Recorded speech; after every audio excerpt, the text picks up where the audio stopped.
All right, yes, overseas got that should be principle. deported. Well, what do you think of that?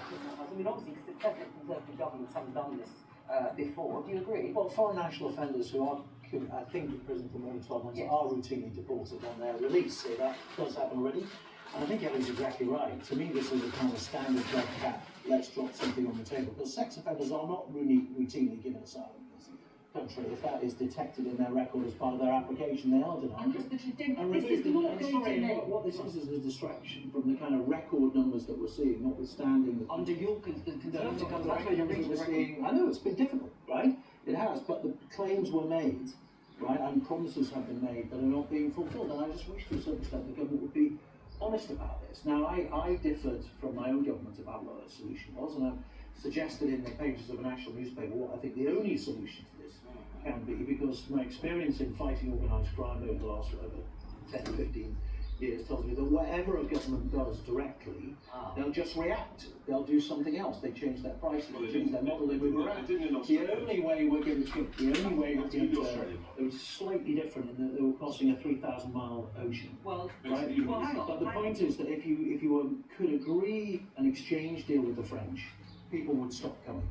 Now there wasn't. You don't have to agree an exchange deal with France. No, you don't. Well, you do in theory, but you do have to have the permission, or at least some sort of agreement with the country that you're going to send people back to. I know, and I've heard you say before, that you would just do it anyway and see how the French actually deal with it. But the French have a legal obligation under the UN 1982 Convention of the Law at Sea to stop people leaving their shores. The Belgians didn't, and it stopped the boats. The French refused to do it, and it doesn't stop. Well, Kit, you were just what I do have it work like that. I mean, in truth, the French do stop about 50%. About half get through and come into UK waters and have to be dealt with on our side.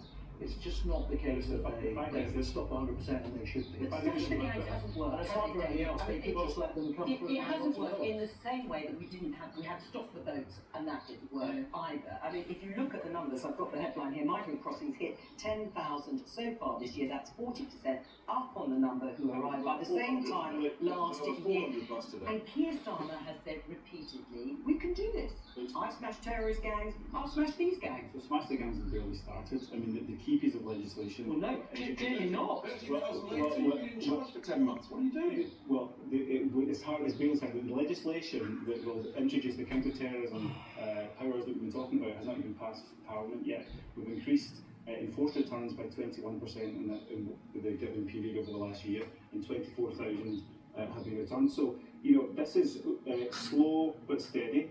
As Kit said, nobody said this was easy. The British people have actually stopped 4,000 crossings from France just by working better with France. The thing is, Richard, it's how you stop it. It's how you stop it. Let's stop it. Let me just come to Ellie's point about safe routes, just to get a bit of clarity.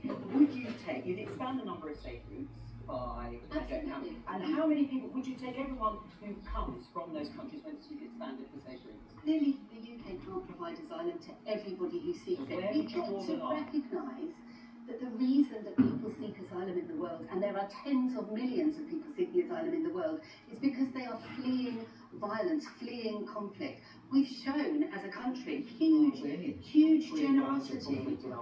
As a country, we've shown huge